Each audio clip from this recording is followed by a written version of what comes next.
Salut l'équipe. À l'époque, il avait fait de ses propres testicules une paire de Ray-Ban pour Pogazol. Aujourd'hui, Blake Griffin est cloué au sol, au sens propre comme figuré. Mis en quarantaine obligé, il a perdu l'odorat et le goût pour le basket. Celui qui devait être le grand frère des Pistons est finalement devenu le grand-père incontinent que l'on vient tout juste de mettre à l'EHPAD à seulement 31 ans.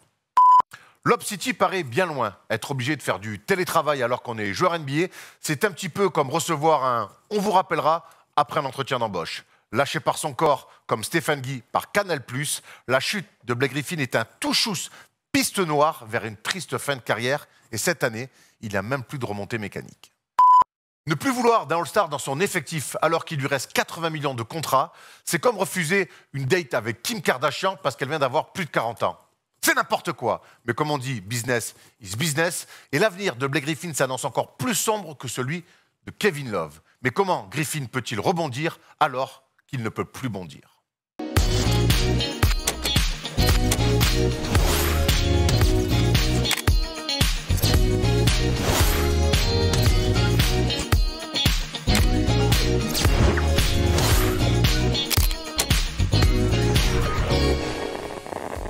Salut l'équipe, on est jeudi et le jeudi c'est le First Day Show, vous en avez l'habitude, il y a avec moi chaque semaine le Michel Drucker du First Day Show. Thomas, comment ça va mon gars? Je suis sur le canapé. T'es inamovible, t'es sur un canapé, t'es là toutes les semaines, moi j'appelle ça un Michel Drucker. C'est vrai que j'ai jamais raté un First Day Show alors que tu en as raté un, voilà. La 100e d'ailleurs. Exactement, Ça va, bravo, ça va très bien. Eh ben tant mieux, je suis content. Alors avec toi cette semaine on a l'honneur et je suis très content, on est ravis d'avoir le retour de Théo au Messer, voilà, je veux bien le dire parce que... Pour toi, tu commences par ton club de cœur. C'est vrai.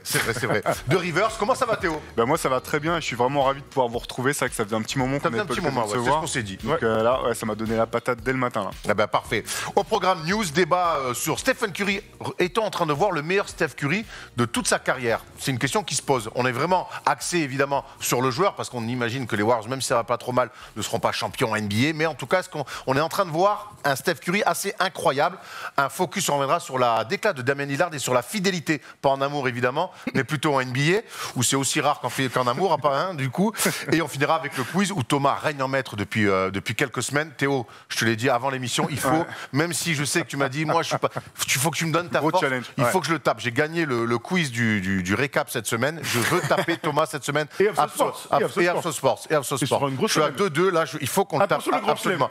Avant qu'on se lance dans les news, Théo, on veut revenir sur la réédition de ce magnifique MOOC We Are LA. Forcément, LA, ça nous parle à nous avec Sporious Travel, qu'on salue, et la First Team. Ouais, bah merci. Bah en fait, c'était, vous savez, nos éditions River, chaque MOOC est en édition limitée. Et donc, comme les gens ont découvert au fur et à mesure nos publications, il y avait énormément de gens qui nous réclamaient en fait de retrouver le premier numéro. Nous, on n'avait pas la volonté de ressortir le numéro à l'identique. Donc, c'est pour ça qu'on l'a sorti sous une toute autre forme qu'on a appelée une édition premium. Donc, tu le montrais à l'instant, Thomas. Donc, en format vraiment livre solide.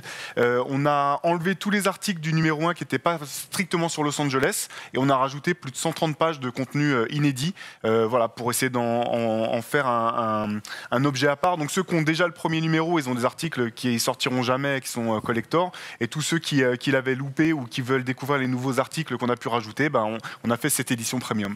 On le dira jamais assez, hein, c'est bien plus qu'un simple magazine qu'on pouvait acheter à l'époque. C'est ce qu'on se disait aussi, c'est que moi j'ai ma petite collection de tous les Rivers et chaque numéro est unique, vraiment. Donc voilà, on est bien content en tout cas et j'en attends le prochain avec impatience qui sortira le... Ça devrait sortir fin mars, là on est en plein dessus, on est en train de bosser. On peut avoir une petite exclue sur le sujet ou c'est encore un peu tabou? Sur le sujet, on va pas tarder à donner des infos. On peut vous dire qu'on on a le plaisir d'avoir Diandra Tchatchouang comme rédactrice en chef exceptionnelle de ce numéro. Et ça donne un on est ravis, voilà, exactement. Qui fait beaucoup de choses sur le terrain et en dehors aussi. Donc voilà. Allez, on a donné assez d'indices comme ça, Diandra, qu'on salue. Et du coup, on a des infos nous aussi à te donner, c'est les news comme d'habitude.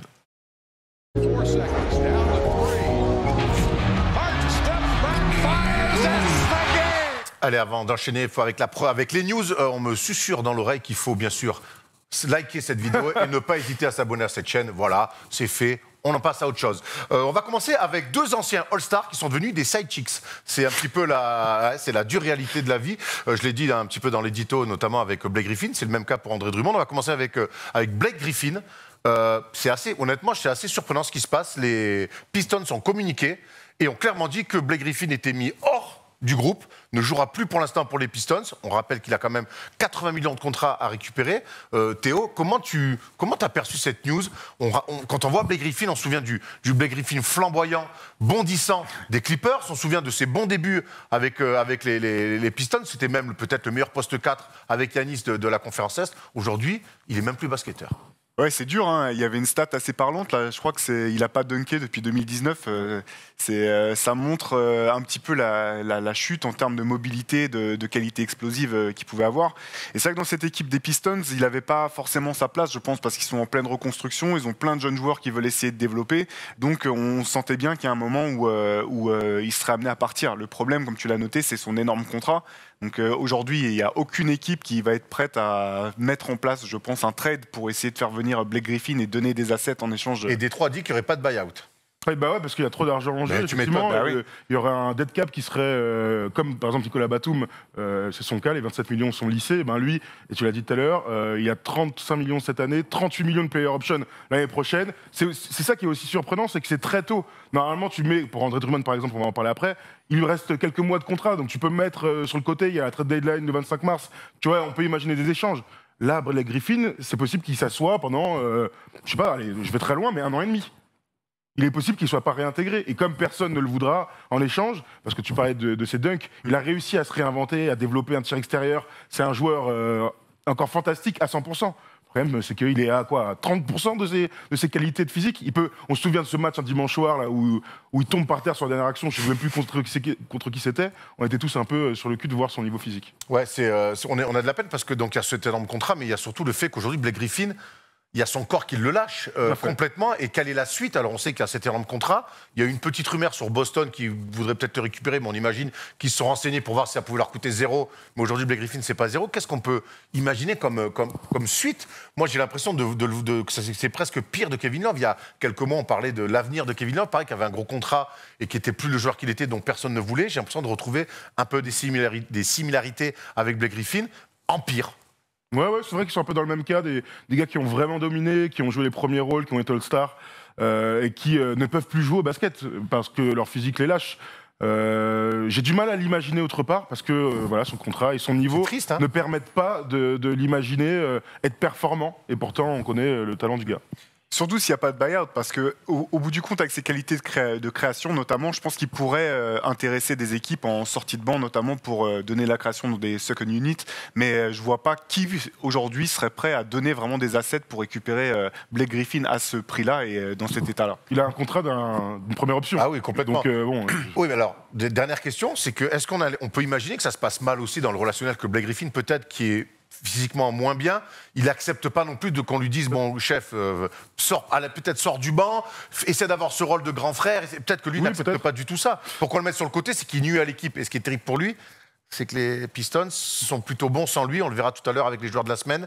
Les Pistons gagnent, sont meilleurs sans Blake Griffin. Ouais, c'est vrai que c'est une vraie question qu'on peut se poser. On se souvient qu'à l'intersaison, ce qui était un peu sorti, c'est qu'il était plutôt en forme, qu'il allait pouvoir jouer. Il a commencé le début de saison en se disant, bah ouais, tu vois, je suis pas à 100% de mes qualités physiques, mais en tout cas, je suis capable d'enchaîner les matchs. Et en fait, très rapidement, la dégringolade s'est fait sentir. Donc, s'il est mis de côté, pour Drummond, c'est plutôt clair, mais pour Griffin, peut-être que dans ce projet-là, il n'a pas envie d'être une sortie de banc. Dans un autre projet, comme disait Théo, pourquoi pas, mais là, à Détroit, il n'en a pas envie. Ouais, je te rejoins. C'est vrai que sortir du banc dans une équipe qui joue quelque chose ou qui gagne, c'est autre chose que d'être sortir du banc dans une équipe en pleine reconstruction comme les Pistons. En tout cas, te dire, pour le bien de l'équipe, reste chez toi, on va continuer à te payer. Ça me rappelle Marbury avec New York. Hein. Ouais, ça me rappelle Marbury avec New York. On enchaîne donc avec Dédé Drummond, tu en as parlé. Ancien coéquipier. Oui, c'est vrai qu'ils ont joué quelques mois. Ça aurait dû être la raquette du futur. Exactement, tu pas la gueule du futur. Drummond, lui, donc côté des Cavs, ça se passe pas très bien depuis qu'il est arrivé là-bas, c'est très up and down, il joue un petit peu quand il a envie. Et donc Dédé Drummond, lui aussi, a été mis de côté. On sait qu'il y a une forte concurrence sur le poste chez les Cavs. Et encore une fois, on est dans la situation où les Cavs jouent mieux sans Dédé Drummond, qui n'est pas toujours irréprochable dans le comportement. Et là, pareil, il nous a dit, mets-toi sur le côté et on va voir ce qu'on va faire de toi. C'est quand même frustrant pour ces joueurs-là. Drummond a un talent intrinsèque de très haut niveau, hein. Un joueur meilleur rébondeur des 10 dernières années en NBA, capable de faire des 20 et 20, d'être dominant sur certains matchs. Le problème, c'est que Drummond, c'est que dans l'attitude, je le mets un peu dans la case de Whiteside, c'est-à-dire qu'une action sur deux, bah, Je fais, mais mec, t'as pas envie de jouer en fait. Et l'apport de Jarrett Allen qu'ils ont récupéré pour absolument rien, les Cavs, Jarrett Allen aujourd'hui est un joueur plus impactant dans un match de basket que Andre Drummond. Donc ils l'ont récupéré pour pas grand chose pour des mecs qui sont même plus en NBA, les Cavs. Ils pensaient faire un coup, le relancer, tenter de l'échanger. Bah là aujourd'hui, c'est un joueur qui lui aussi va rester en costume en attendant de se faire trade ou de se faire couper avec un buyout d'ici la fin de saison, d'ici la fin du mois de mars. Théo, on imagine Drummond rebondir, pas finir la saison dans une autre franchise, lui, pour le coup? Ouais, pour le coup, je trouve ça moins surprenant que Blake Griffin, parce que tu parlais de l'attitude et ce que je me retrouve dans ce que tu dis. Et Thomas, il y a des moments, en voyant les Cavs cette année, tu avais l'impression de voir un All-Star potentiel sur une action, et à côté, limite, un mec qui avait jamais joué au basket, qu'on a chauffé une action à l'autre. Un mec qui vient dépanner parce que t'es 9 à l'entraînement. Parce que t'es 4 et que tu pars au match le dimanche matin, tenter des shoots improbables. Ouais, donc, effectivement, tu sentais qu'il n'était pas du tout impliqué dans ce projet, qu'il a limite rien à faire de comment on lui demande de jouer. Donc, je vois pas comment il aurait pu continuer la saison comme ça, surtout depuis qu'il y a Jarrett Allen et puis qui est. Et Jamal Magui, hein. Ouais, absolument, il fait le taf aussi, hein. Bien sûr, absolument. Mais c'est un mec, pour le coup, qui peut vraiment être intéressant pour des équipes, je pense, à Boston, clairement, aux Nets, éventuellement. Ah, oui. Mais je pense surtout à Boston parce que la grève Tristan Thompson, en fait, on s'est rendu compte qu'il souffrait toujours autant sur les gros postes 5 de la Ligue. On voit que les Sixers sont en train de dominer cette conférence Est et que peut-être, en se projetant, à voir comment tu peux monter un éventuel deal, si buyout il y a, ou si justement c'est pour lisser, c'est pour finir, faire un peu payer de luxury tax un peu sur la fin. Donc à voir comment. Mais en tout cas, il peut intéresser des équipes qui ont besoin de se réajuster. De toute façon, c'est un bon joueur. Hein. La question, c'est pas ça, mais est-ce qu'il sera capable de se mettre au niveau mentalement? Après, il faut qu'ils comprennent que c'est un vrai poste 5 et pas un deuxième arrière. Ouais. Ça, déjà, ça sera. Ça, c'est l'exemple Brook Lopez aussi. Mais Brook Lopez, il shoot à la rigueur. Lui, il tripe dans le dos, il fait des ouh. Il veut être carrière Irving. On aime beaucoup Drummond, mais bon, t'es pas carrière Irving, tonton. Il s'entraîne pour tous les étés. Tu as d'autres qualités. D'autres qui ont des qualités, c'est les joueurs de la semaine. Et on va passer avec les deux joueurs. Attends, avant d'enchaîner, est-ce qu'on peut dire un mot sur Draymond Green qui a. En fait, en conséquence directe de l'éviction de ces deux joueurs, et donc il a pris l'exemple d'André Drummond, Draymond Green a une sortie en conférence de presse en disant lui est joueur et ne comprenait pas en fait le traitement de ces joueurs-là, malgré le fait que les joueurs NBA sont payés très cher, que ce sont des superstars. On peut se poser la question justement du traitement de ces stars-là. Est-ce que les mettre sur le côté, c'est ce qu'il faut faire lorsque vous êtes front office, propriétaire d'une franchise? Est-ce qu'on a le droit de le faire?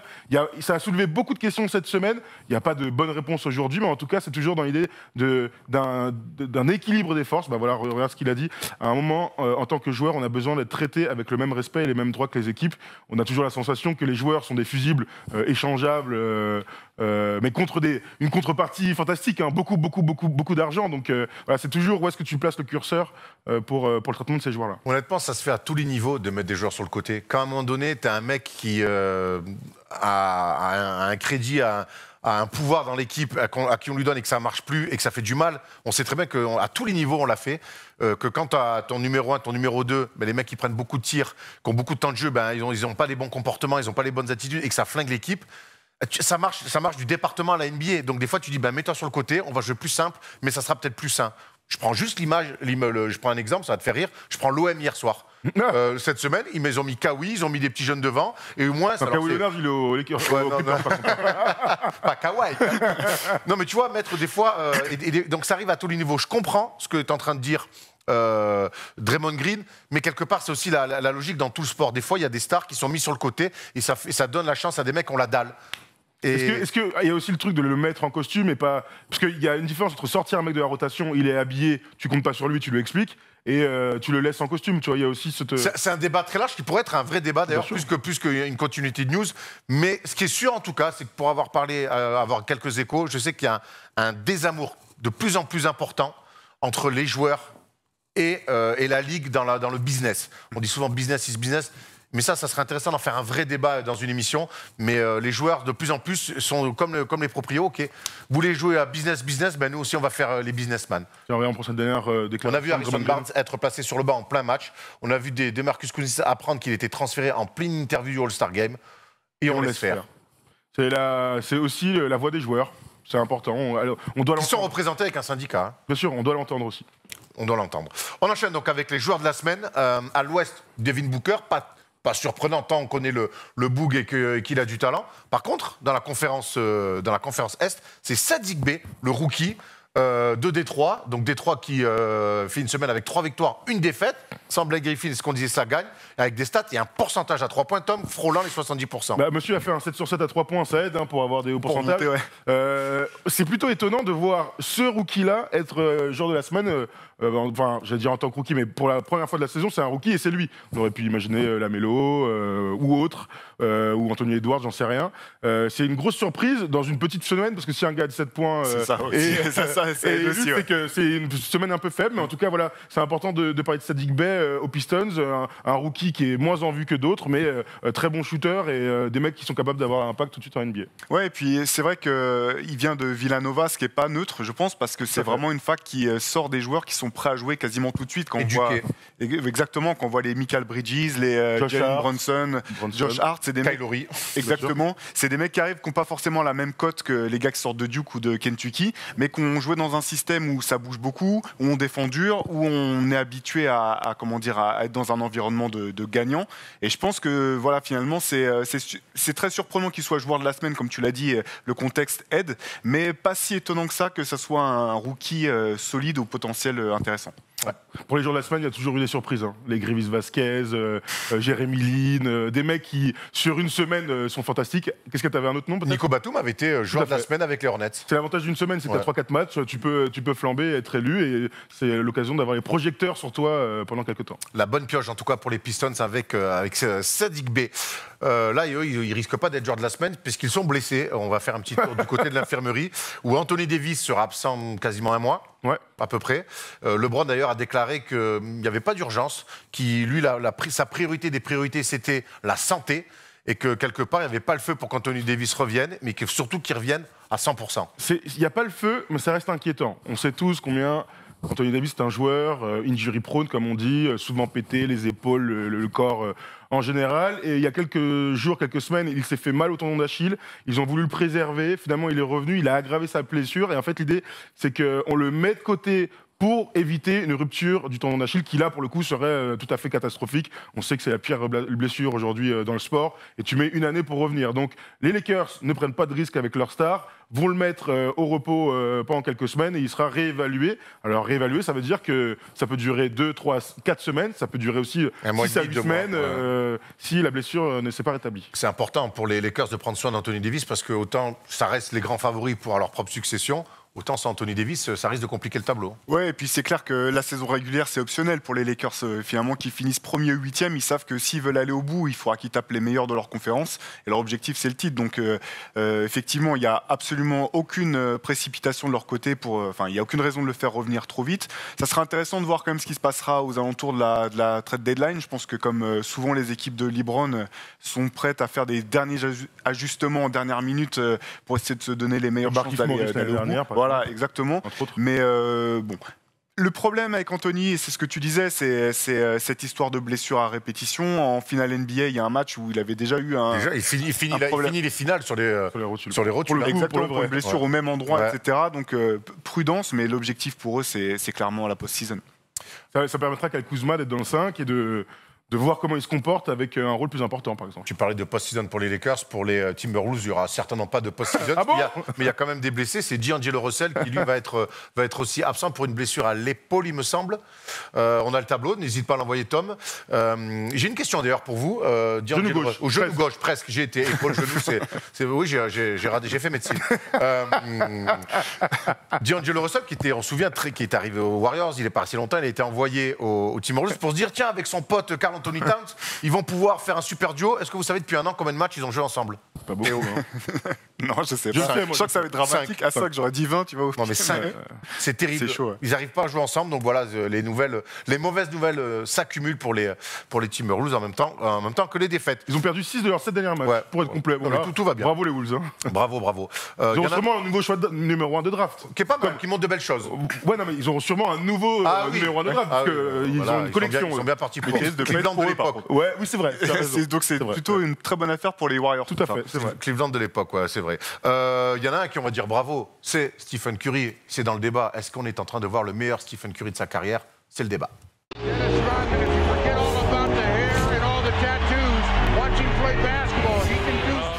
Plus de 30 points par match. Il a remis son équipe sur les rails après un début compliqué. Stephen Curry réalise une saison formidable, mais réalise-t-il la meilleure saison de sa carrière? Thomas, c'est la question qu'on va se poser. Et on va commencer tout de suite avec un comparatif. Tant qu'à faire, on va comparer avec sa saison 2015-2016 où il est MVP unanime. Regardez un petit peu des stats très similaires. Comme ça, brut pour point, quand on vous montre ce tableau, vous le voyez comment? Comment on peut comparer ces deux Steph Curry?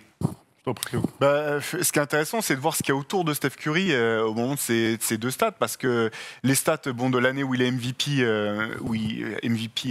unanime sont incroyables, mais c'est vrai que tout autour, il y a Klay Thompson, il y a tout un collectif, une équipe qui est bien plus forte que celle d'aujourd'hui. Et on se rappelle qu'en tout début de saison, là, quand les Warriors étaient un peu en galère, il y avait pas mal de critiques qui sortaient sur le fait que Stephen Curry avait été surcoté, qu'il n'était pas capable de porter son équipe comme LeBron ou autre l'avait fait par le passé en étant seul star de leur équipe. Il a fait oublier tout ça.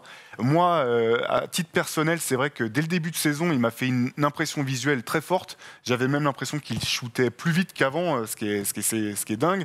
On le sent plus en confiance sur ses finitions, même près du cercle, plus costaud, plus fort. J'aurais tendance à dire que je pense qu'il est arrivé à un niveau de maturité et qui finalement, il est peut-être aujourd'hui au début de son prime, dans le sens où il a encore toutes ses qualités physiques et il a un niveau de maturité dans le jeu, de maîtrise à la fois de ses performances, mais aussi de ce que font ses coéquipiers, la manière dont il joue sur des changements de rythme très subtils. Je pense que c'est peut-être pas forcément statistiquement, mais dans le jeu, la meilleure version de Stephen Curry qu'on ait pu voir.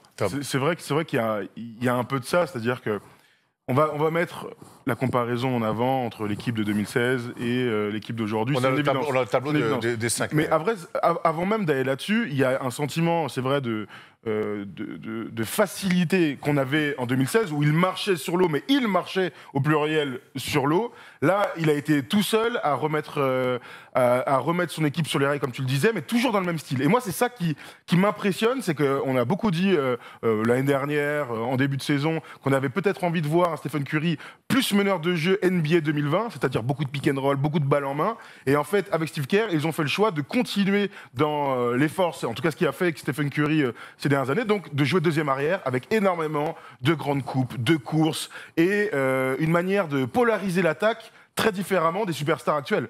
Toutes les superstars ont la balle, dribble et tout le monde te regarde, boum, tu kicks, t'as des tirs ouverts, je pense à LeBron évidemment. Steph Curry, lui, arrive à dynamiter les défenses avec de la course, comme des Reggie Miller, comme des Ray Allen, à l'époque. Moi, je suis impressionné par son coffre. Il a toujours eu un coffre, mais c'est vrai que physiquement, t'as l'impression qu'il s'est un peu étoffé. Alors, qu'est-ce que ça veut dire pour Steph Curry? Voilà, bon, c'est un peu visuel. Et il y a un truc dans ses tirs, il a toujours été très fort sur des 1 contre 1, des step-back, mais là, il en fait encore plus. Des step-back à droite, il le fait énormément. Hier soir, par exemple, contre Miami, alors qu'ils doivent perdre sur un -15, il sort un match plutôt cata dans l'adresse. Il a 3 sur 18 au tir, et en prolongation, il va te mettre deux énormes filoches. Et c'est là aussi où on peut mettre en avant sa saison. C'est que même quand il n'est pas bon, il fait 11 passes à côté et il arrive à mettre les gros tirs. Tu as dit quelque chose de très intéressant, Théo, tout à l'heure, c'est qu'on a été inquiet en début de saison. Honnêtement, on ne va pas se mentir. Et moi, le premier, j'ai été très inquiet du début de saison des Warriors. Je ne les trouvais pas prêts du tout. Et même dans l'attitude, j'ai l'impression que les roustes qu'ils prenaient, parce qu'ils ont pris vraiment des roustes sur les 5 premiers matchs de leur saison, j'ai trouvé qu'ils n'étaient pas concernés, que ce n'était pas très grave. Et j'ai eu peur que Steph Curry, qu'on connaissait facile, mais dans un environnement qui était aussi facile pour lui. Le collectif des Warriors, jouer avec Kevin Durant, Klay Thompson et Draymond Green, c'était pour lui, quelque part, c'était le top du top, peut-être le meilleur effectif potentiellement de l'histoire de la NBA. Et là, on avait envie de l'attendre. Leader, patron, et quelque part, on lui reprochait presque de ne pas être un peu méchant, de toujours garder ce smile-là, et finalement, petit à petit, à la Steph Curry, j'ai l'impression, en bossant, tu l'as dit avec Steve Kerr, les coéquipiers ont commencé à comprendre le style de jeu Warriors. Et aujourd'hui, finalement, les Warriors, ils ne se sont pas trahis. Ils ont fait dos rond. Et aujourd'hui, même si l'effectif n'est pas le même, on retrouve le jeu des Warriors, du spacing. On parle de l'adresse de Steph Curry, mais il a énormément de paniers faciles sur des backdoors.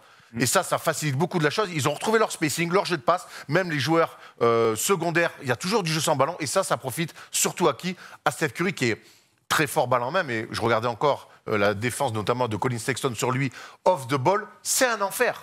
C'est un enfer. Et ça, on a vu que finalement que le travail de Steve Kerr et du staff, et le fait que ça ne soit pas fait dans la panique aussi. Il n'y a pas eu de déclat comme on voit dans d'autres équipes, dans la presse. Green a un peu gueulé. Un peu gueulé, mais il est là pour ça. Il est là pour ça. Et c'est son personnage. Et c'est en ça que je trouve que je suis très rassuré de la part de Damian Lillard, n'importe quoi. De Stephen Curry, c'est qu'en fait, il peut s'occuper d'une équipe, il peut être un leader réel, à sa manière, toujours avec le smile, en kiffant, parce que c'est un kiffeur. C'est pas Dodd comme Lillard, très impassible. C'est pas Dodd comme Westbrook, très démonstratif dans l'énergie. Ouais. Lui, c'est juste un kiffeur. Et il a réussi à des mecs qui étaient struggle, comme Kelly Oubre, comme Wiggins, de dire, vous inquiétez pas, vous n'êtes pas bien. Vous allez kiffer avec moi. Et ça, c'est énorme. Mais je suis tout à fait d'accord avec toi. Et je pense que c'est ça qui en fait, au-delà de ses qualités de joueur, qui en fait une superstar et un tel winner, c'est ses qualités de leadership. Et tu parlais de Damian Lillard, c'est très intéressant, je trouve, que tu aies cité, parce que même s'ils ont des styles de jeu et des attitudes très différentes, je pense qu'il y a quelque chose qui les rapproche, c'est la manière dont ils sont bienveillants envers leurs coéquipiers. Et la manière dont tu regardes, c'est des shooters à gros volume quand même, ils tirent beaucoup. Il y a des moments où ils jouent, je ne veux pas dire tout seul, mais où c'est beaucoup sur de l'isolation s'il le faut, mais autour d'eux, les 4 joueurs qui sont sur le terrain continuent de jouer. Se sentent impliqués, même.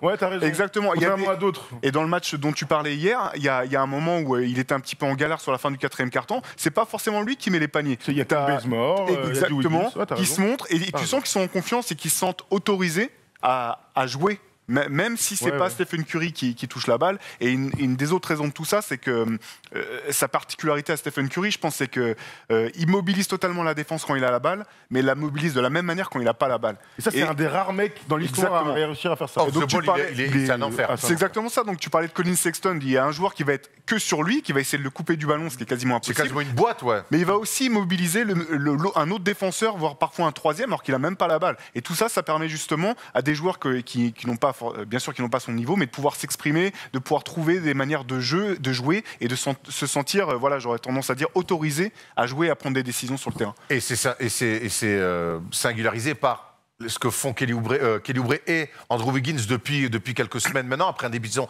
catastrophique. Kelly Oubre, vous savez combien de tirs à 3 points il a raté d'affilée pour commencer la saison? 18. Il fait pas 0,18. Pour commencer la saison, il fait 0,18. Non, il met un tir au début à 3 points. En tout cas, hier, dans le match que je regardais, 1 sur 18, bref, il a des pourcentages cata. Et aujourd'hui, Kelly Oubre et Andrew Wiggins sont complètement rentrés et intégrés la manière de jouer avec les Warriors. Et il y a cette séquence, Tom, où on voyait Steph Curry sortir dans le corner, son move d'habitude, et on voit Oubre aller s'enfoncer dans la défense, alors qu'en fait il y a cette passe qui est l'ADN Warriors. Parmi les grandes actions de Stephen Curry depuis 5, 6, 7 ans, il y a évidemment cette coupe ligne de fond. On vous a mis une petite action, alors ça c'était contre les Clippers, on avait une autre contre Boston. Regardez Stephen Curry qui pénètre, va faire une passe à Ken Bazemore, et regardez l'attitude de Kelly Oubre qui en fait n'est pas du tout concerné par la coupe de Stephen Curry et qui devrait lui laisser justement ce corner. Ou lui mettre un écran, c'est ce qu'ils font. Autre match contre Milwaukee, et là c'est des signes qu'on n'a pas l'habitude de voir chez les Warriors. Kelly Oubre va faire son 1 contre 3, il va trouver une faute en forçant, faute, les Bucks gueulent, et regardez la tête de Stephen Curry derrière, qui dit mais avec qui on joue? La tête de Stephen Curry, mais toujours avec derrière. Parce que c'est Stephen Curry, absolument. Mais ouais, mais ça compte. La tête derrière de Draymond Green, qui dit gros, derrière la tête de Steve Kerr, qui carrément va se prendre la tête dans les mains, en se disant putain de merde. Mais ces dernières semaines, ça a changé. Regardez, même action. Et là, c'est Andrew Wiggins qui va poser ce petit écran. Ça a l'air de rien, mais ça, c'est un tir ouvert qu'on voit depuis des années, même dans les grands moments de play-off, les grands moments de finale NBA. Steph Curry est un joueur extraordinaire dans le corner quand il est tout seul. Je pourrais pas vous dire ses pourcentages, mais ils sont très, très, très, très élevés. Ça, c'est le signe d'une équipe qui a réussi à mettre le second couteau avec le travail, justement à faire comprendre aux autres que oui, vous êtes très fort balle en main, vous êtes des athlètes, vous allez mettre des tirs, mais jouer en fonction des autres, des trucs qu'on apprend en Europe beaucoup plus naturellement à l'entraînement. En NBA, les joueurs américains, ils jouent d'abord pour eux avant de jouer pour les autres. Et c'est la preuve que les Warriors ont bien bossé et que finalement, leur niveau collectif a augmenté ces dernières semaines. croire en son système, c'est aussi beaucoup de crédit à Steve Kerr, qu'on attendait aussi au virage cette saison. On était très inquiets, on le répète vraiment, sur le début de saison.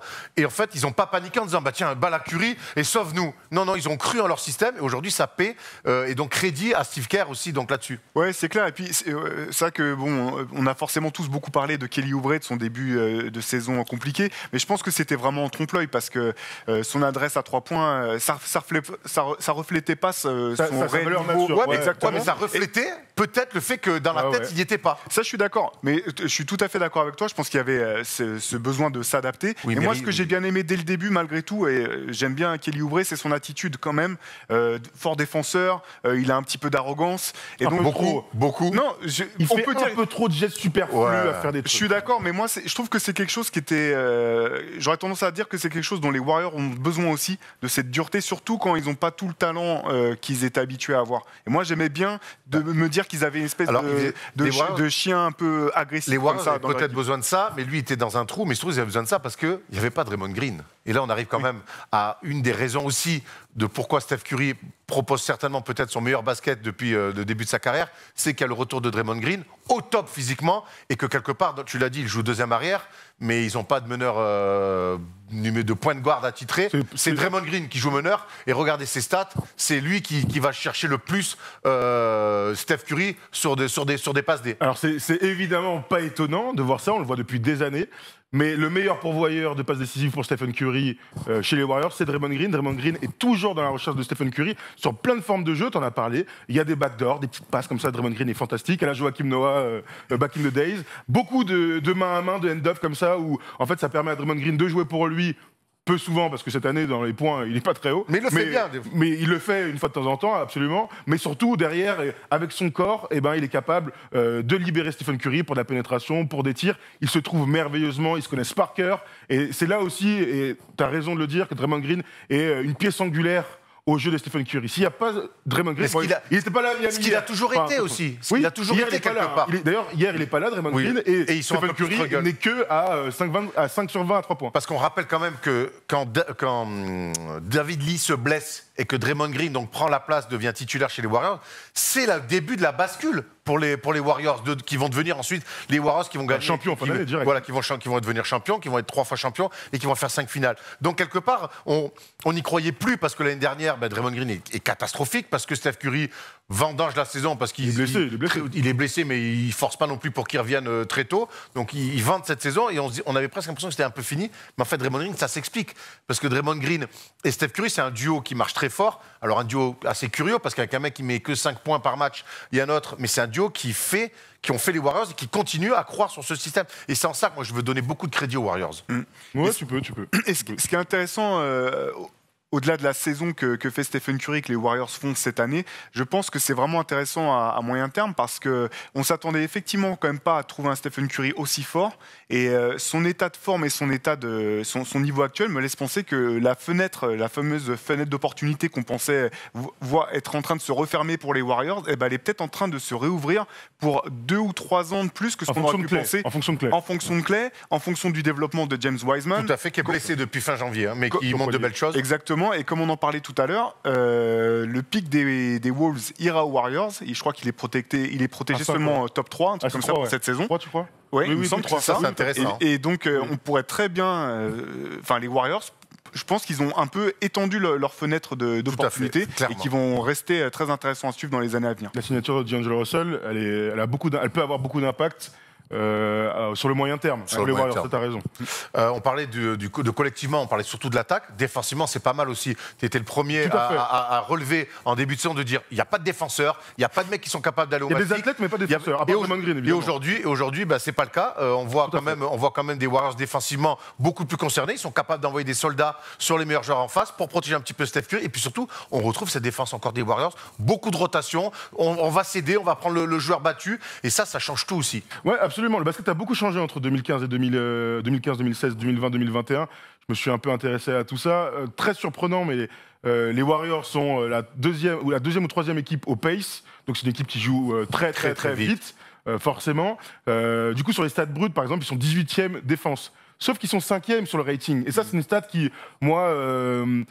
m'étonne, j'ai envie de te dire, parce que je les imaginais jouer l'attaque, pas être nul en défense, mais pas être une bonne équipe défensive. 5e au rating, franchement, moi je suis sur le cul. Hein, je vous dis, enfin, tu vois, si tu le vois pas dans les chiffres, t'as même du mal à le deviner quand tu regardes les matchs. Tant il prend des points. Retour de Draymond Green quand même déjà, qui avec Wiseman, mine de rien, les deux, ben, c'est ce qu'on attendait sur du deuxième rideau, sur de la tchatch de Griezmann, de Green, on y est bien. Et puis il y a surtout Toscano qui a introduit dans le 5 ils ont trouvé en lui le soldat, il l'envoie sur tous les meilleurs joueurs en face. Steph Curry fait toujours les efforts, mais Toscano, en mode soldat, je m'envoie les Kevin Durant, les LeBron en bune à bune, j'ai pas peur. Et ça, pareil, ça change un peu la donne d'avoir un mec capable de se sacrifier comme ça. Il est surprenant, Toscano. Hein. Carrément, et je pense que c'est très intéressant ce que tu notes, et je serais pas étonné que leur qualité défensive se marque, qu'on les voit de plus en plus au fur et à mesure que la saison avance, parce qu'on sait que les équipes, quand elles sont en reconstruction, souvent elles poussent, tu parlais ils étaient 5e au pace, souvent elles encouragent les équipes à jouer très vite en fait, parce que tant que tu te connais pas, c'est plus simple de jouer vite et d'essayer de prendre le premier tir ouvert. Sauf Thibodeau. Ça c'est autre chose effectivement. Mais du coup je serais pas étonné non plus que ce rythme frénétique baisse un petit peu au fur et à mesure de la saison, à mesure qu'ils vont mieux se trouver. Tout à l'heure ce que tu montrais c'était vraiment intéressant là, avec le petit pic que portait Wiggins. Une fois que les nouveaux venus seront vraiment fondus dans la masse et qui pourront se reconcentrer à nouveau sur la qualité d'exécution, je pense qu'on pourrait les voir encore plus forts et plus efficaces défensivement. Ce serait incroyable. En 2015-2016, Steph Curry avait été MVP. Cette année, on a l'impression qu'il est plus fort, plus mature, parce que beaucoup plus leader, parce qu'il doit quelque part un petit peu être beaucoup plus leader. Il ne pourra pas être MVP, puisque les Warriors sont actuellement 7e dans la course au MVP. Vous le mettez à peu près où ? Comme beaucoup d'autres joueurs cette année, très forts individuellement, mais avec un bilan collectif qui ne lui permettrait pas d'être vraiment élu. Je pense à Jokic aujourd'hui ou Luka, qui ont des stats folles et qui sont des équipes qui se battent pour les playoffs aujourd'hui. L'avenir nous dira. Moi, tu vois, quand on se pose la question là, du MVP, de est-ce qu'il a jamais été aussi fort, moi je crois quand même que la saison 2015-2016, c'était le meilleur Steph Curry. Oui, entouré par une meilleure équipe, un bilan collectif complètement fou. Mais le basket a changé, je le disais tout à l'heure, et cette année, quand même, moi j'ai la sensation que le niveau global de la NBA est un peu plus bas qu'en 2015-2016, parce que les équipes sont moins en place au fait de la préparation tronquée, du fait qu'il y a énormément plus de points, il y a tellement de points, c'est pour ça qu'on avait vu cette stat là en 2013, il n'y avait que 11 joueurs à plus de 20 points de moyenne, là il y en a 40 cette année, c'est parce qu'il y a des points, il y a des espaces partout, il y a de la transi, il y a des tirs, enfin... Donc Steph Curry, qui est quand même un maître en la matière dans ce style de jeu-là, est un des mecs qui en profite. J'ai cette sensation-là. Je dis pas qu'il est pas bon, hein, il est fantastique. Mais voilà, regarde cette petite déclaration d'Andrew Wiggins sur le niveau de Steph Curry. C'est irréel de faire ce qu'il fait avec 2 ou 3 défenseurs sur son dos. Oui, personne ne fait ce qu'il fait. Pour moi, il est numéro 1 et dans une autre stratosphère. Pas de souci. Mais la NBA aujourd'hui, et Luka l'a très bien dit, c'est facile de scorer. Et Steph Curry, c'est un des joueurs les plus talentueux de l'histoire pour scorer. Alors, ce qui est bien, c'est que Steph Curry n'est pas vraiment d'accord avec toi dans les déclats, parce que lui, il a déclaré qu'il pensait qu'il était dans la meilleure forme de sa vie. Je me sens fort, je me sens en rythme, tu m'étonnes, je me sens en contrôle ultime de mon jeu, mes tirs rentrent. Clairement, je n'ai jamais été aussi fort. Et Steve Kerr semble confirmer ça. Vas-y, Tom, tu peux enchaîner.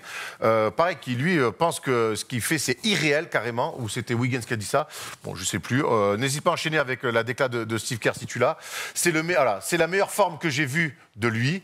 Entre il y a 3 ans, où on avait Kevin Durant et Klay Thompson, et maintenant, avec les prises à 2, je pense que c'est plus impressionnant aujourd'hui. Et moi, je vais aller dans ce sens-là. Je pense qu'aujourd'hui, on voit le meilleur Steph Curry, parce qu'à l'époque de 2016, quand il ratait un match, alors certes, il n'en ratait pas beaucoup, mais son équipe n'était pas directement impactée, le résultat de son équipe n'était pas directement impacté en 2015-2016. Il n'y a pas Kedi, hein. Ouais, mais même. Oui, je sais, mais il n'y a pas Kedi. Ils ont un banc de l'espace, ils ont Curry, il y a Klay Thompson, il y a Harrison, enfin, ils ont un banc de l'espace. Mais on ne va pas refaire les trucs, mais c'est pas l'époque de Kedi. Non, mais même. Moi, je ne compare pas avec 2017-2018. Mais moi non plus. Je compare de 2016, où il est extraordinaire. Déjà, il ne rate pas beaucoup de matchs, mais je trouve que ça a moins d'impact quand il passait à côté sur cette saison-là. Cette année, s'il n'est pas bon, son équipe est directement en danger, voire elle est officiellement, elle est battue. C'était pas le cas. Et là, il est numéro 1. Il n'y a pas un bis, il n'y a rien. C'est le numéro 1. Et pour moi, en ça, il assure ce rôle-là. Et c'est pour ça, moi, que je le trouve plus fort. Ouais, je pense que c'est sans doute l'un des joueurs les plus irremplaçables de toute la ligue cette année, pour son équipe, je veux dire. Ils sont beaucoup dans ce cas-là, non? En vrai. LeBron, Jokic, moi je pense que Giannis, il y en a quand même pas mal. Hein. Ouais, bon. Non, c'est vrai. Après, non, mais je vois ce que tu veux dire, mais c'est vrai que j'ai l'impression que même, tu vois, à Dallas, t'as quand même Porzingis, on peut avoir. C'était le débat il y a la semaine dernière ou il y a 2 semaines? Ouais, il y a 2 semaines. Ouais. Il y a 2 semaines. Il n'y a pas un mec de ce niveau-là aux Warriors, tu vois. Mais après, en ce qui concerne la course au MVP, c'est vrai que cette année, elle est très difficile à jauger. Je trouve que c'est une des années où la course au MVP est la moins claire de toutes ces dernières années. Il y a pas, tu peux trouver au moins 3 ou 4 candidats qui sont vraiment totalement valables, comme tu vois, ou que ce soit quand tu prends en compte les résultats de l'équipe, leur talent, leur capacité, leurs stats, etc. Moi, tu demandais où est-ce qu'on le placerait. Moi, je pense qu'il serait dans mes... Autant je ne voterai pas pour lui en tant que MVP parce que les résultats de son équipe sont pas suffisants, mais je pense qu'il est clairement dans la discussion, il est dans le top 4, top 5. Il va récupérer des voix, quoi. Ouais, absolument. Et je vais finir un truc sur le niveau global. C'est une année un peu chelou, parce qu'il est dans des performances complètement fortes en termes d'adresse. Son frère aussi, par exemple, même si hier le 5 sur 20 lui fait un peu baisser ses pourcentages. Cette année, les joueurs sont d'une adresse complètement folle. Je m'intéressais un peu individuellement aux meilleurs shooters de la NBA. Je voulais les citer un peu comme ça à la volée. Marcus Morris, Jeremy Lamb, Malik Monk, ils sont à 50%. Joe Harris est à 49%. Bobby Portis, il est un peu en dessous, 48%. Il n'y a que des mecs à 47, 46, 45. Même Nico Batum est à 45% à 3 points. T'es dans une année qui est complètement folle en termes d'adresse. Et Stephen Curry, qui est le joueur le plus adroit de tous les temps, lui n'en démord pas. On voit sa série là, de matchs qui est complètement hallucinante. Hein. Il a fait 10 matchs à plus de 25 points et 50% au tir. C'est complètement fou. Mais la NBA, je trouve, est donc un plafond plutôt pas plafond, mais une moyenne de niveau un peu basse. Mais les joueurs sont archi adroits. Donc tu vois, la lecture est un peu difficile et c'est pour ça que Stephen Curry, moi j'ai pas envie de le mettre meilleur que 2016. Ça t'appartient. Vraiment. Et pourtant j'entends complètement les arguments du fait qu'il est tout seul, les plus à deux. Meilleur joueur, après je comprends ce que tu dis, mais moi je le sors du collectif. Parce que la question, c'est est-ce qu'on voit le meilleur Steph Curry? Et moi, pour moi, le meilleur Steph Curry, oui, il est en 2021. Pour moi, là, parce que justement, il y a ce côté, je rajoute à ses stats, à sa classe, à sa vista, je rajoute à ça un leadership qu'il n'avait pas besoin d'avoir autant en 2016. C'est juste l'argument qui fait basculer la... Après, en 2016, il joue le titre aussi. Bah oui, donc voilà, dans la tête, ça... Non, mais j'entends. Quelles sont les attentes? J'enlève absolument rien à la saison. Il est extraordinaire. Il y a 1 et 1 bis dans les saisons. Mais pardon, mais là, aujourd'hui, leur but, c'est d'aller en play-off. À l'époque, ils sont champions sortants. Oui. Montre-nous ce que tu sais faire. Et je viens entendre les trucs de le deuxième Stephen Curry en 2015-2016. Il est méga superstar, option numéro 1. Il n'y a rien à dire dans un basket qui a changé. D'accord. Avec un pace qui a changé. Quand on va leur début de saison, on se dit oula, s'il n'envoie pas les Warriors en play-off, sa legacy, elle peut aussi être écorchée. Tout à fait. En tout cas, entre Steph Curry 2016 ou Steph Curry 2021, dès qu'on va jouer Steph Curry à ce niveau-là, c'est régal. C'est clair. Pour toi, il est meilleur maintenant, et toi aussi, il est meilleur maintenant, du coup moi, je vais sur 2021 par rapport au leadership. Mais parce que vraiment, je sors les objectifs collectifs. Mais c'est un choix que je fais. C'est un drôle de... je fais ce que je veux. Tout à fait, c'est vrai. Moi, ce que je dirais, c'est que à l'époque 2015-2016, il y avait une espèce de frénésie dans son jeu que je retrouve pas aujourd'hui. Aujourd'hui, je le sens plus en contrôle. J'ai l'impression que c'est un chirurgien qui opère, en fait, qui lit tout ce qui se passe sur le terrain et qui choisit ses options en fonction. C'est pour ça que j'aurais tendance à dire qu'aujourd'hui, je le trouve plus fort parce que je le trouve plus en maîtrise, en fait. Non, ça se tient. C'est un très bon argument. Du coup, je vais avec Théo. Du coup, pas avec toi, Du coup, on a trouvé. C'est un meilleur argument. Du coup, on a trouvé. Oui, mais quand je parle de leadership, ça peut aussi dans la maturité. Du coup, Théo, tu as trouvé un nouveau surnom pour Steph Curry, c'est Dr House. Tout à fait. Voilà. Tout à fait. Le gardien de la maison. Qui aurait un peu galéré à jouer au basket, d'ailleurs, mais bon. Mais qui est un talentueux. Un autre talentueux, c'est Damian Lillard, qui a fait une déclat à la Damian Lillard sur la fidélité en NBA. On va tout de suite en parler dans le Focus. They do have a timeout. Decide not to use it. Curry, way downtown. Damian Lillard est fidèle plus que jamais à sa franchise et c'est ce qu'il a déclaré cette semaine dans une interview. On va la voir tout de suite. Je ne ferai jamais ça. Je préfère aller sur le terrain, tout donner, perdre, plutôt que de faire ça, car je sais que je peux gagner si je joue ainsi. Donc évidemment, c'est encore une preuve d'amour et de fidélité à sa franchise de toujours que sont les Portland Trail Blazers. Et ça nous a donné l'idée d'un focus, de revenir un petit peu sur cette déclat qui est assez rare finalement quand on voit un petit peu ce qui se passe ces dernières années. Et même si on prend les top joueurs aujourd'hui de la Ligue, chacun, des fois, il y en a certains qui sont partis pour aller chasser le titre. La vraie question, de toute manière, c'est pas est-ce qu'il est fidèle, c'est à qui il est fidèle. Parce que lorsque tu es drafté par les Lakers ou Boston, c'est plus facile d'être fidèle à ton équipe plutôt que quand tu es drafté par une équipe un peu en dessous. Alors Portland, je leur fais pas offense, c'est toujours une équipe qui est sérieuse et qui a souvent joué le titre, qui s'est retrouvée en finale, donc c'est pas la toute petite franchise. C'est encore une très bonne saison. Tout à fait, tout à fait. Mais quand on voit ces joueurs, on aurait pu rajouter Anthony Davis, j'y pense Tom, hier soir tu me posais la question, mais Anthony Davis fait partie de ces joueurs-là. Les meilleurs joueurs de la Ligue sont parfois partis dans d'autres équipes pour aller chercher ce titre. Et en ça, Damian Lillard est à l'opposé de tout ça. Damian Lillard est un ultra fidèle pour beaucoup de raisons, parce qu'il s'est beaucoup impliqué aussi dans sa vie personnelle, au-delà du basket, dans la ville de Portland. Et on peut le saluer très honnêtement pour ce comportement. Je crois qu'il ne faut pas aller plus loin que ça, il y a plein d'autres raisons, mais bravo à lui d'être aussi fidèle. C'est aussi pour ça qu'on le kiffe, Damian Lillard. Il y a ce côté, parce c'est un closer, il rappe bien, il a du flow, mais il y a aussi ce côté droit dans ses bottes, fidèle qu'il a. Et c'est comme ça, c'est pour ça aussi qu'on le kiffe. Carrément, moi je suis fan du joueur, du personnage.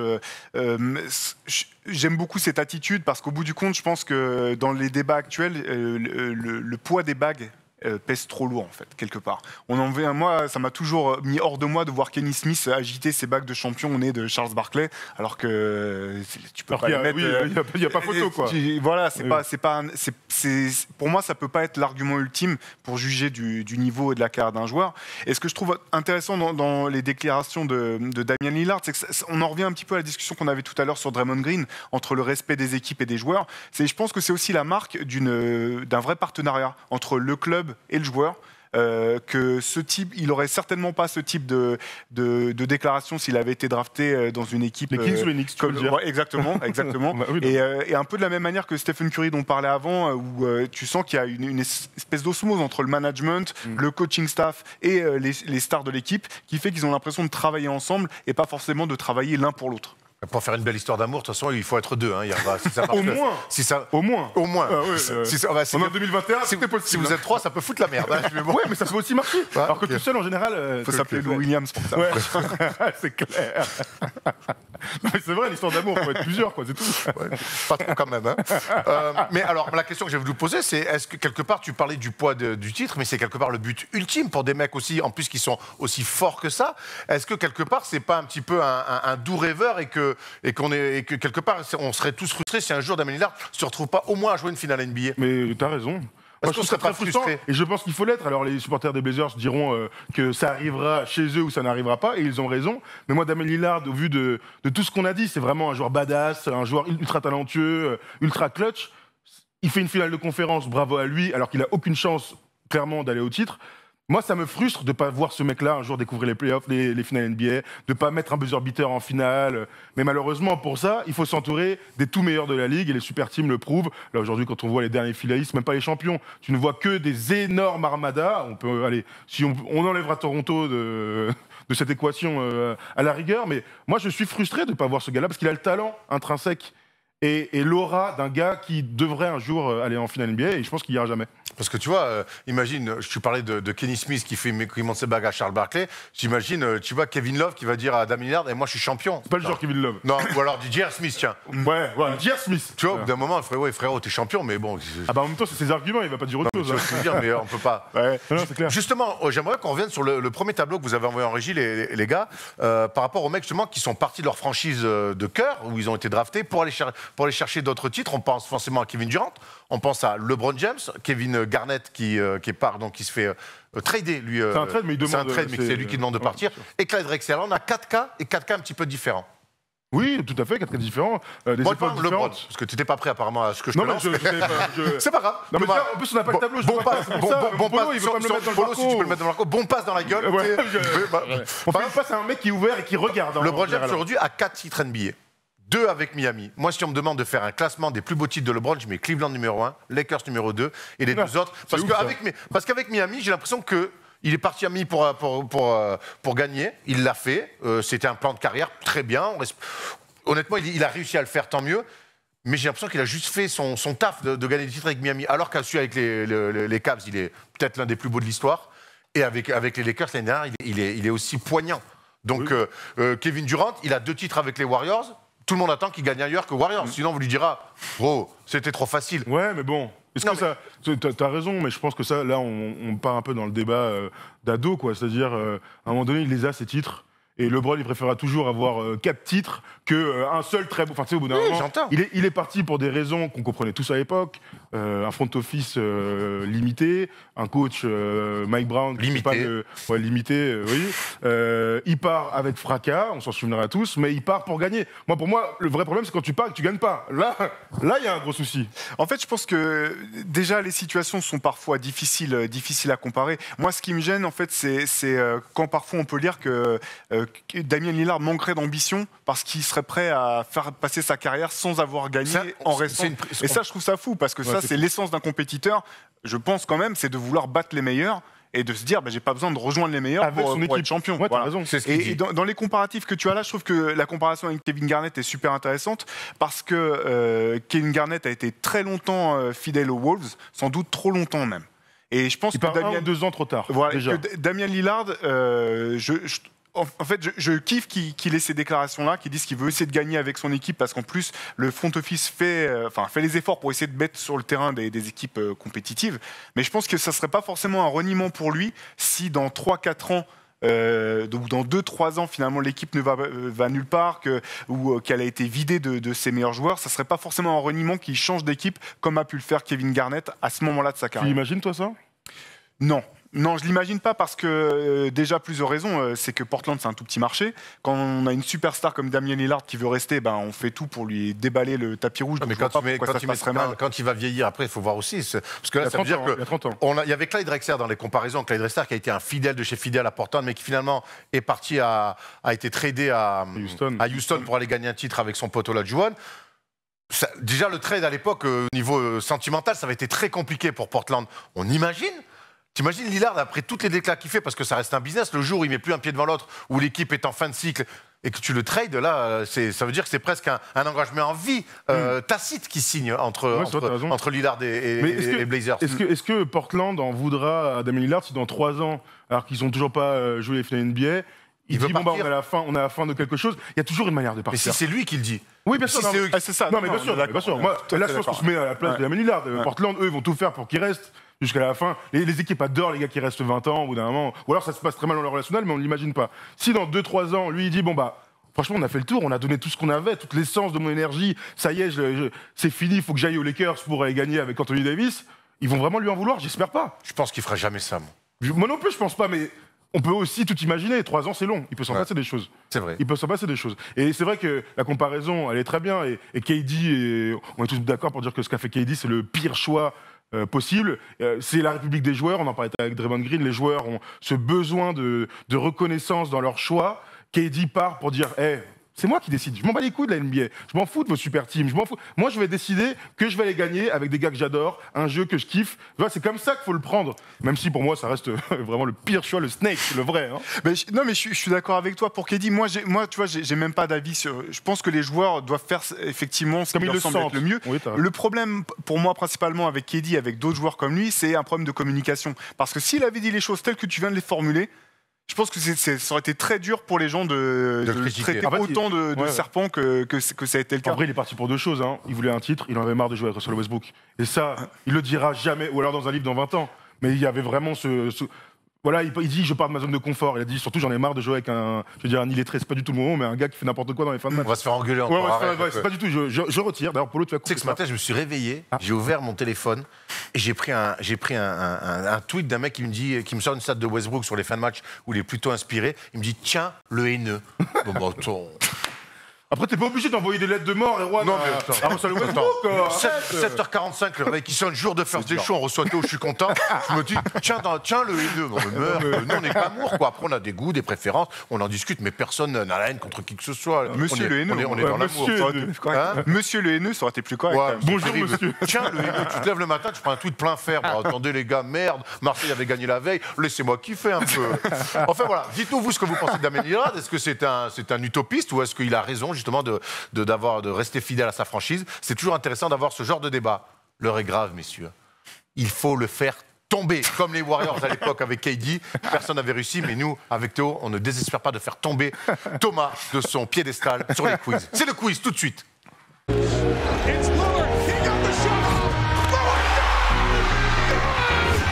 Allez, bonjour à tous, c'est le moment du quiz. Et si Mbappé sur un nuage? Alors Thomas Dufant est un peu le Mbappé de la First Team en ce moment. Eh oui, parce qu'il écrase Erwan Aboutred. Je take it, ça, j'adore. Depuis le début de la saison, c'est dur. Bravo pour ton intro, parce que j'allais te proposer une intro pour ton quiz, parce qu'avec ce micro-là, ça me fait penser à un film. Est-ce que tu sais lequel, Thomas? Oui, le cercle des poètes disparus. Non, ou tu sais avec Robbie Williams, d'ailleurs. Ah non, tu peux dire Good morning Vietnam. Mais bon, c'est évidemment ça que je pensais. Moi, ça me faisait penser au Donc, discours d'un roi. le cercle des poètes disparus. Oui, mais il y a Robin Williams dedans quand même. Oui, mais c'est le C'est Good juste pour morning ça que je Vietnam, veux dire. mais ça n'a rien à voir. Je quoi. sais, mais je me suis trompé, mais j'avais le film. Comme comparer Space Jam et Scarface, tu vois, ça n'a rien à voir. C'est pareil, il y a un mec à un moment donné qui fait des trucs qui n'existent pas. De toute manière, les films sans Franck Dubosc, je connais pas. Alors, hier, c'était l'anniversaire de Michael Jordan. Non. J'ai pris 4-5 questions pour voir si vous êtes un peu chaud sur le monsieur, Ah bon, c'est bon. pour lancer un peu le coup. Qui t'a dit? Michael Jordan. Je connais pas. Je connais pas, moi non plus. C'est de la rapidité. Hein. Oui. Combien de fois a-t-il été All-Star? 14. 14, un point. Combien de fois a-t-il remporté le concours de dunk? Une fois. 2. Ah oui, 2 fois. 87, 88. Bah oui. Quelle saison finit-il meilleur scoreur? 87. 87, c'est 2. Hein? Mais attends, 87. Ouais, Il fait 86, 37 87. et 85. Et 88, quand tu as mis piste, c'est 35. mais il dit quelle saison meilleur il a été scoreur. meilleur scoreur. Ouais. Finit-il meilleur Oui, mais scoreur? avec C'est le- avec la le plus saison haut. 87. Mais c'est arrivé 10 fois, donc... Ah, J'aurais pu Oui, dire mais qu'il en fait, ce que je veux dire, j'ai Ah, une grosse je vois moyenne. très bien ce que vous Avec voulez dire. avec la plus grosse moyenne. Ah ça, ouais, tu voulais mais dire. Pardon, excuse-moi. Il a Ouais, fait non, 10 c'est fois. moi. compris. I feel you, bro. Ouais, ouais, je prends le point quand même. Hein. Combien de points inscrit-il pour son premier match? 14. 21. 4, 17. 23. Non, on n'est pas loin. On est autour de... 25. Non, non, C'était 16. C'était 16. 16. Ah. Et dernière question, elle est compliquée. En 81, il est diplômé de North Carolina. En quelle matière? Économie. Non, Sciences sociales. non. Vous adorez en plus ce jeu un peu... Philosophie. Histoire géo. Ouais, un peu. C'est géographie culturelle. Ah ouais. Voilà. Oh. Bon, c'est Erwan qui prend le premier Ouais, point. bon, Voilà. Erwan, hein. On enchaîne avec un Je J'ai sais pas déjà. d'où il sort celui-là. J'ai déjà, tu connais Théo? Non, Je vas-y, vais dire J'ai rappelle-moi. déjà. T'as le droit qu'à une réponse. Ok. Ok. C'est J'ai déjà fait quelque chose. Il faut Ok. pas être trop gourmand. Voilà. J'ai déjà eu un rendez-vous Tinder avec une Slovaque. Hop, Tom Serafino. J'ai déjà inscrit 49 points contre les Wizards. C'était le 7 janvier 98 et c'est mon record en carrière. J'ai déjà fait 278 double-double en carrière. J'ai déjà été 3 fois All-Star. J'ai déjà été champion NCAA.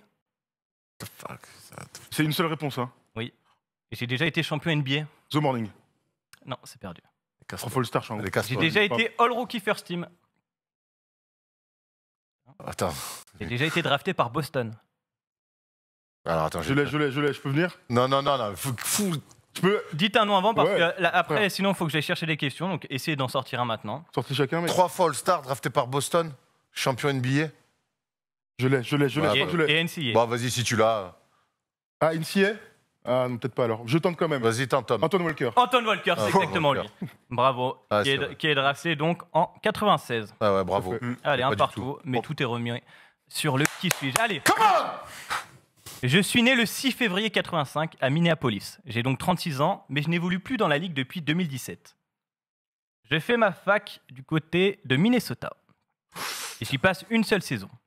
Mes stats, 21,7 points, 10 rebonds et un bloc. Stats sérieuses qui me permettent d'être sélectionné en 2004 à la 14e position par le Jazz. Lors de ma saison rookie, je suis le backup de Carlos Boozer. J'ai donc peu de temps de jeu, 13 minutes de moyenne pour 4 points et 3 rebonds. L'année suivante n'est pas mieux, je joue moins de temps à Utah. Mais en 2006-2007, je fais mes bagages pour Toronto. Malheureusement, je ne prends pas plus de minutes dans le froid du Canada. Ah, je l'ai pas du tout là. En même temps, j'ai devant moi C'est moche. Andrea Bargnani et aussi Jorge Garbajosa. Garbajosa. C'est un petit accent espagnol. Trop son en plus. 3 saisons avec les Raptors et même pas 5 points de moyenne, mais au moins je goûte aux playoffs. Donc après Utah et les Raptors, je rejoins les Mavs en 2009. Mais seulement pour 25 matchs.